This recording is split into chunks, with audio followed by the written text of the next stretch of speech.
Now, Diepsloot residents protested over crime in their area on Friday. They burnt shacks, which they believed were harbouring criminals. The residents marched to the local police station to demand better response from law enforcement officers. For more on this, we're joined now by Dr. Tim Maake, a local government specialist. Dr. Maake, very good afternoon to you. Welcome to Newzroom Afrika. Service delivery protests in South Africa have become a regularly occurring and firmly entrenched social phenomenon. I mean, for residents to ultimately get the attention of authorities, I suppose it's a reflection of the dire state of South Africa's service delivery in communities. Good afternoon to you, Mpo, and good afternoon to the Newzroom Afrika viewers. I think your statement cannot be judged to be any way wrong, precisely because you have stated correctly that service delivery protests have become a norm in South Africa, and that is so true.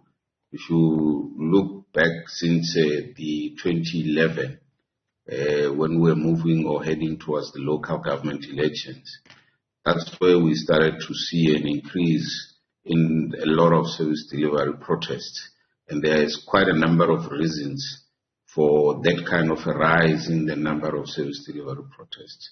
And one of those is the fact and the truth of the fact that there's still no services provided to certain communities based on the fact that there's not been proper planning that was conducted before some of those developments mushroom. But on the other hand, you've got those settlements that have been there for quite a number of years, and the state of service delivery, instead of improving, it declined.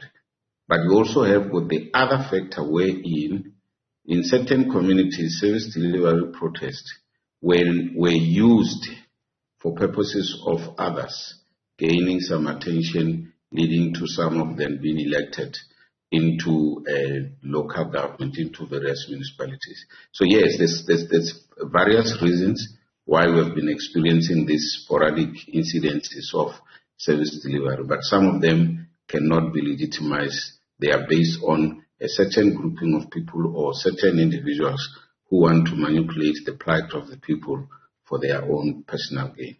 Yeah, and that's a really important point that you make, especially considering the political climate. I mean, we're only a few months away from the 2024 elections. I mean, what can we take, for instance, from looking at the grievances that were taken to the forefront by the residents of Diepsloot, who are saying enough is enough, crime has escalated, and police are not tackling the hotspot areas. They're instead patrolling the main road, which does community members no good.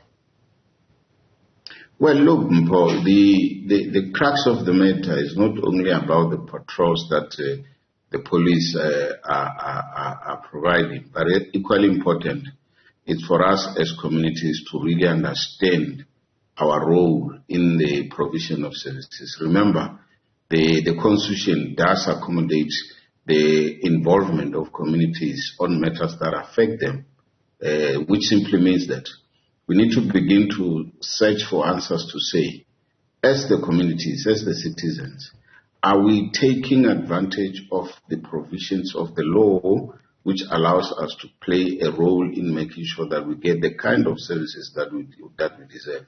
And quite often, we tend to be reactive to the effects that we feel as an afterthought. What do I mean by that? If you read the Municipal Systems Act, it will tell you that for all municipalities to approve their integrated development plans, they also have to have what we normally call sectoral plans, which simply means that each municipality must have a crime prevention plan, which they develop working together with the South African Police Services and other government departments that are in the justice field, which simply means that if we can begin to take advantage of that opportunity that has been provided by law and make sure that when municipalities come to us and say they are engaging us, they are consulting us with regard to the IDP, it is at that point in time that we need to demand a concrete plans that says, how are the police going to make sure that they deal with the crime rate within our own area? for obvious reasons, we will also be working together with them through your policing structures, your community policing forums. But for those to work very effectively, it simply means that all of us, the police included, we need to begin to respect the principles of the Constitution, which is quite very clear in terms of what kind of government would want to have at the end of the day. And I think we have departed from the key principles of the Constitution, which is more around upholding the values that will help us to make sure that we are able to deal with this thing. So you and I, we know some of the people who are perpetrating the crime, but are we doing enough to make sure that such people are exposed? But at the same time, we know that there are people who report these kind of incidences to the police, but are the police acting on those things? Now, it calls upon everyone to put hands on deck to make sure that each one of us plays a meaningful role. And lastly, also the justice system, are they also making sure that those who have been arrested are made to face, the might of the law? So all of those things have got a key role to play in our communities to be able to access the services that they deserve. But as long as we are going to wait for elected representatives to take the lead and initiate them, we don't hold them accountable, we don't get actively involved, we will still be having these kind of situations in our lives. What challenges do you think perhaps result in community members eventually losing faith in the justice system and deciding to now take the matter into their own hands? Is it also a lack of information, or perhaps officials who are just inactive and not interested and vested in the realities that people are facing on a day-to-day? I mean, we had Newzroom Afrika reporting and speaking to learners in the Diepsloot community saying they live in fear. They live in constant fear. Look, the critical thing is that as a country, I think we haven't done enough to make sure that we educate society in terms of how the criminal justice system works. And at the end of the day, in their view, in their mind, they only know that once a criminal has been arrested, they would want to see consequences. Whereas when you get to our courts, there are other factors that need to be taken into consideration, and which factors ultimately end up being in the favor of those who are the perpetrators. And it becomes very difficult for our communities to be able to understand why this person we know has committed this crime, but all of a sudden this person has been released on bail.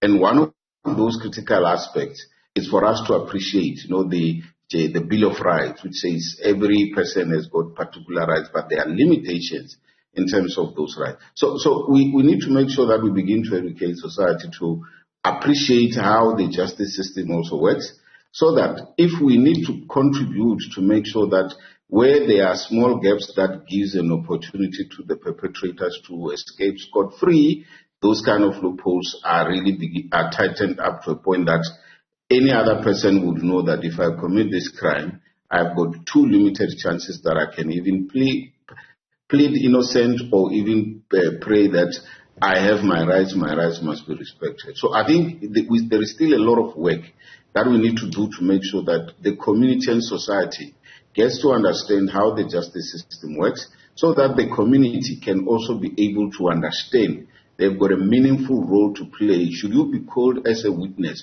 or should you observe any crime being committed, the law requires you to be able to assist the justice system to make sure that those who have committed such crimes are brought to book. But quite often, we tend to play spectators as opposed to understanding that we also have got a role to play. By the way, the Criminal Procedures Act allows that if, as Dr. Tim Maake, I see somebody committing a crime, I can be able to arrest that person based on the legal processes. But arresting does not mean taking law into your hands. That simply means that if I arrest that person, I must hand over that person to the police, and the police will take it from there. So there is a need for us to be able to begin to understand and appreciate that the legislative environment in South Africa does require communities to be involved in everything that affects their lives. Yeah. And very lastly, before we let you go, Dr. Maake, I mean, the residents of Diepsloot are saying that they want to hear from President Cyril Ramaphosa. It's not the first time that we've seen the residents of Diepsloot demanding some form of accountability, be it police minister or the president. What do you think is important for the president as he perhaps ponders on whether or not he will be going to Diepsloot? What is it that he really needs to articulate to the people of Diepsloot? And also considering that whatever moves that are made will potentially bite come 2024 elections? Look, ideally, I'm not in favor of instances where whenever there's a problem, the president must be seen to be running around addressing community problems. That can be done if it's a more of a programmatic approach where there's a specific program. But we are here in this situation in Diepsloot because all the time when there has been a service delivery protest elsewhere and there was a demand that the president must come and address, there has been a response, a positive response from government. It has created a norm generally in South Africa to say if there's services are not being provided, we are going to demand the attendance or the presence of the president, the presence of the minister, and so on. The truth of the matter is, Mpo, once there is service delivery protest, we must start to introspect from those structures that are within our communities. Are they working enough? Are they doing enough? Before we then start to think of escalating and elevating it to the national leadership to come down and resolve the problem. Because some of these problems are happening because we are playing ignorant as communities. That's one. Two, some of the problems are happening because those institutions of government who have been tasked with such a responsibility at the ground level are not performing their assigned responsibilities fully according to law. And that is what we need to be reporting so that those who have been assigned the responsibility to oversee those institutions must begin to make sure that there is accountability. When the president comes, what would happen is that he will listen to what we are going to say, but at the end of the day, the ward councillor, the community policing forum, the ward committee, the member of the mayoral committee or an executive committee member responsible for such a function are the first ones who should respond, and whenever they struggle or they have challenges, they are the ones who must escalate those problems on behalf of the community to the next sphere of government up until it gets the necessary attention that it requires. So I think those are some of the things that we have made them as a habit, and I can assure you the president will go there, he will say what he will say, but it will not end the challenge that the community will be facing. 2-3 weeks down the line, the same situation will arise. Will the president go back again and address the community? We're not trying to get solutions, but instead we are prolonging finding solutions by accommodating and allowing mediocrity to take and reign supreme in our society.